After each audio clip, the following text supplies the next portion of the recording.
مذہب کا نام استعمال کر کے مسلمان کھڑے ہوتے ہیں اور پھر لوگوں پر ظلم کرتے ہیں، تو اس کی وجہ کیا اور اس کو کیسے روکا جا سکتا ہے؟ ہشام الہی ظہیر صاحب میرے ساتھ ہیں۔ علامہ صاحب بہت شکریہ سر وقت دینے کے لیے۔ سر یہ بتائیے کہ یہ جو اس طرح کے واقعات ہیں جو کل سیالکوٹ میں بھی ہوا اور اس سے پہلے کئی واقعات مختلف شہروں سے رپورٹ ہوتے رہے جہاں بلاسفیمی کا الزام لگایا، مذہب کی توہین کا الزام لگایا اور اس کو مار ڈالا، جان سے ہی مار ڈالا، تو یہ واقعات کیوں ہوتے ہیں اور ان کو کیسے روکا جا سکتا ہے؟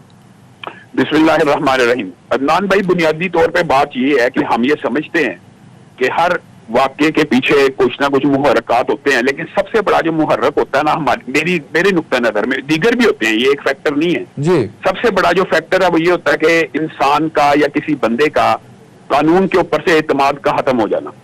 مثلا ایک بندے کا کوئی رشتہ دار قتل ہوا ہے اور اس کو اگر قانون کے اوپر اعتماد ہے نا کہ جس نے قتل کیا اس کو سزائے موت ہوگی، وہ کبھی بھی قانون ہاتھ میں نہیں لے گا۔ تو بنیادی طور پہ قانون اور جسٹس سسٹم کے اوپر جو عدم اعتماد ہوتا ہے وہ اس وائلنس کی ایک وجہ ہوتی ہے۔ آپ یہ غور کریں کہ 2010 کے اندر سیالکوٹ میں 2 حفاظ قرآن کو موب وائلنس سیم اسی طرح کے وائلنس کے تحت قتل کیا گیا۔ 2015 میں یوحنا آباد کے سامنے حافظ نعیم کو اسی طرح کے موب وائلنس کے اندر قتل کیا گیا۔ سانحہ ساہیوال لے لیں، کل کا انسیڈنٹ لے لیں۔ یہ جو کل کا انسیڈنٹ ہے وقت کرتا ہے پرورش برسوں، حادثہ ایک دم نہیں ہوتا۔ بات یہ ہے کہ یہ جو پچھلے انسیڈنٹ تھے ان میں کسی مجرم کو قرار واقعی سزا ملی ہے؟ کسی کو بھی؟ جو سانحہ سیالکوٹ کے جتنے ملزم سے آج رہا ہیں، سانحہ یوحنا آباد جس کے مدعی شہباز شریف صاحب خود تھے اور 2 حفاظ قرآن کو آگ لگائی گئی تھی، اس میں 44 میں سے 43 ملزم اس ٹائم رہا ہو چکے ہیں 4 سال کے اندر۔ سانحہ ساہیوال کے اندر جس کا نوٹس عمران خان صاحب نے خود لیا تھا کہ میں قطر سے واپس آ جاؤں پھر میں نشان عبرت بناؤں گا، کیا بنا؟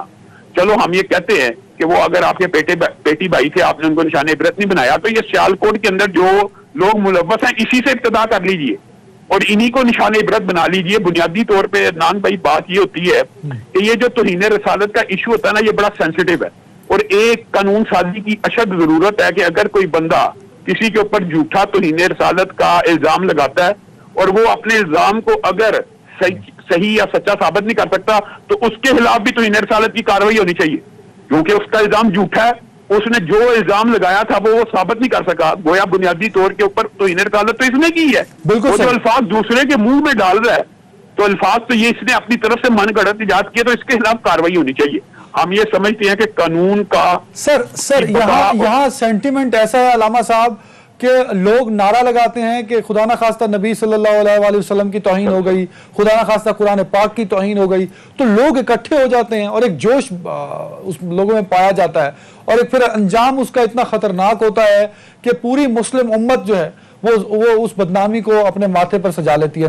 پوری مسلم امت آج شرمندہ ہے۔ ہم سری لنکا سے اظہار تعزیت بھی کرتے ہیں اور آپ نے یہ جو بات کی ہے نا، یہ موب وائلنس ہمارے معاشرے کے اندر اچھا یہ ایک بات میں ضرور کہنا چاہتا ہوں عدنان بھائی، آپ یہ ان واقعات کا ذرا جائزہ لیں۔ یہ جو توہین کے یا بلاسفیمی کے جو الزامات ہوتے ہیں ان میں سے آپ کو اکثر الزامات ذاتی رنجش کی بنیاد پہ لگائے گئے ملیں گے۔ بالکل اب یہ جو فیکٹری کا واقعہ ہوا ہے نا، جو پولیس وغیرہ رپورٹ کر رہی ہے، آپ اس کے اوپر ذرا غور کریں، اس میں یہ بات بھی سامنے آ رہی ہے کہ مینیجر کی ورکر سے پرانی رنجش بھی چلی آ رہی ہے اور مینیجر ورکر سے کام زیادہ لیتے ہیں اور مینیجر ورکر سے یہ آج کا نہیں ہے علامہ صاحب، اس واقعے میں صرف یہ بات سامنے نہیں آئی۔ آپ خوشاب میں جو گارڈ ہیں بینک مینیجر کو گولی ماری اس میں دیکھ لیجئے، اس میں تو وہ اس کا سراسر ذاتی رنجش گارڈ اور مینیجر کی نکلی۔ تو گویا آپ یہ دیکھیں کہ یہ خبیث لوگ ذاتی رنجش کو اس طرح کا ٹویسٹ دیتے ہیں، تو اگر یہ ٹویسٹ دیتے ہیں تو ان کے اوپر توہین رسالت کی کارروائی تو ان کے اوپر ہونی چاہیے۔ اور اگر آپ ایک مرتبہ میں کہتا ہوں یہ اگر سانحہ سیالکوٹ کے جو پہلا 2010 میں ہوا تھا اس کے ملزموں کو یا یوحنا آباد کے ملزموں کو یا ساہیوال کے یا جتنے بھی واقعات ہوتے ہیں ایک مرتبہ چوک میں ٹانگا ہوتا تو ان لوگوں کو یہ جرأت نہ ہوتی کہ یہ۔ اور میں ایک بات ضرور کہنا چاہتا ہوں عدنان بھائی، مذہبی طبقے کا میں نمائندہ ہوں، آپ ان نوجوانوں کی شکلیں دیکھ لیں، یہ ان کے اوپر الزام تو لگ رہا ہے نا کہ یہ مذہبی جنونی ہے یا کسی مذہبی جماعت سے۔ میں آپ کو دعوے سے کہتا ہوں ان کا تعلق کسی بھی مذہبی جماعت سے نہیں ہوگا۔ رسول اللہ صلی اللہ علیہ وسلم نے فرمایا جو کسی معاہد کو یعنی جس کے ساتھ معاہدہ ہوا کافر آپ کے ملک میں رہتا ہو اس کو قتل کرے بغیر کسی وجہ کے، بغیر کسی یعنی آپ یہ سمجھ لیں کہ اس نے وہ جرم بھی نہیں کیا تو اس کو جنت کی خوشبو بھی نہیں ملے گی، اور جنت کی خوشبو تو 40 سال دور تک آتی ہے۔ اور قرآن پاک میں اسی لیے کہا گیا انہ من قتل نفسا بغیر نفس او فساد فی الارض فکأنما قتل الناس جميعا۔ عدنان بھائی یہاں پہ اللہ نے مسلمان کا ذکر کیا ہے یہاں پہ ایک انسان کا ذکر کیا کہ ایک انسان کا قتل پوری انسانیت کا قتل ہے. بالکل ایسا ہی تو پھر اس کا مطلب یہ ہے کہ اسلام پسند جو ہوتا ہے اس کو یہ اسلام کے بنیادی قوانین نہیں پتہ ہوتے. یہ مذہبی جنونی لوگ نہیں ہیں, ان کے ذاتی انٹرسٹ ہیں. لیکن سر کچھ واقعات میں علامہ صاحب, بڑی معذرت کے ساتھ, کچھ واقعات میں جہاں بلاسفیمی کا واقعات ہوئے, وہاں جب لوگوں کو پکڑا گیا, پولیس نے ان کو اریسٹ کیا, تو وہاں مذہبی جماعتوں نے اداروں کے اور ریاست کے خلاف آواز اٹھائی ان کی رہائی کے لیے, ان کو رعایت دینے کے لیے. سر عدنان بھائی, اس کا جواب میں یہ دیتا ہوں, اگر ہم سنجیدگی سے اس معاملے کو حل کرنا چاہتے ہیں, معاشرے میں پیش کرنا چاہتے ہیں, تو آپ خود غور و فکر کریں کہ قاسیہ ملونہ کیس کو چلو ٹیسٹ کیس کے طور پہ لے لیں. ایس پی نے گناہگار قرار دیا, سیشن جج نے گناہگار قرار دیا, ہائی کورٹ نے گناہگار قرار دیا, اور خان صاحب نے اچانک ایک تقریر کی کہ میں اس کو رہا کرا کے فرانس بھیج رہا ہوں. تو پھر مذہبی طبقات کے سینٹیمنٹ تو ہوتے ہیں نا, کہ اگر ہم نے ساری زندگی عدالتی کاروائی کے ذریعے اس عورت کو کے خلاف کیس لڑا. اب مجھے ایک بات بتائیں, آپ نے جو بات کی ہے 70 سال گزر گئے عدنان بھائی, کہ آپ کے خیال میں واقعی پاکستان میں ایک بھی صحیح گستاخی نہیں ہوئی؟ آخر تو ہوئی ہوگی یا دو تو ہوئی ہوگی, آج تک ان کو بھی سزا ملی ہے. میں نے آپ کو جو پہلی بات کی تھی وہ یہی تھی کہ جب قانون کے اوپر میں ایسی بات نہیں کر رہا علامہ صاحب کہ نہیں ہوئی ہوگی, ہوئی ہوگی, ضرور صحیح ہوئی ہوگی, لیکن میجورٹی کیسز وہ رپورٹ ہو رہی ہے جہاں لیکن ان کو سزا نہیں ملی.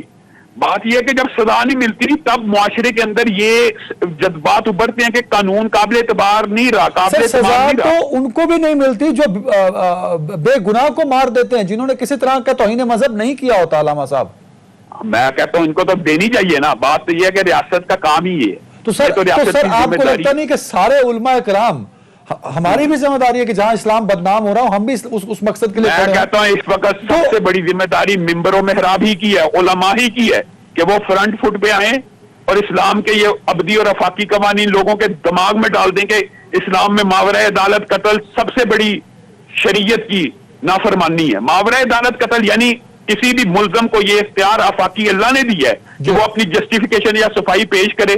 آپ اس کو ماورا عدالت قتل کریں, یہ تو اسلامی شریعت کے بنیادی جورسڈکشن کی خلاف ورزی ہے. یہ علماء جب تک بیان نہیں کریں گے تو لوگوں کو یہ اویئرنس, آپ نے درست کہا کہ علماء کو ایک صف میں کھڑے ہو کے اس کی مذمت بھی کرنی چاہیے.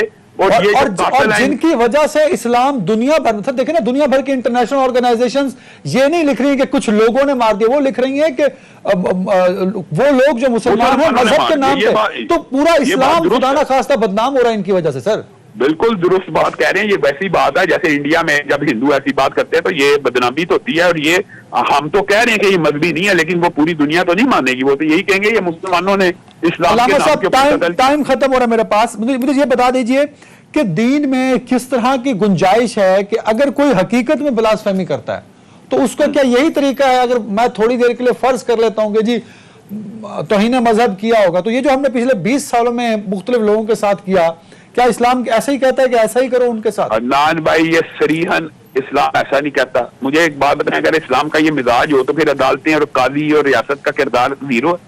اگر کسی نے توہین رسالت کی ہے یا توہین اسلام کی ہے یا توہین صحابہ کی ہے, اس کے لیے آپ کے پاس ایک ہی ذریعہ ہے, آپ متعلقہ ادارے سے, متعلقہ قانون نافذ کرنے والے اداروں کے پاس جائیں, اپلیکیشن دیں, وہ پروف کریں. اور سزائے موت کا اختیار صرف اسلام میں قاضی کو ہے, عدلیہ کو ہے.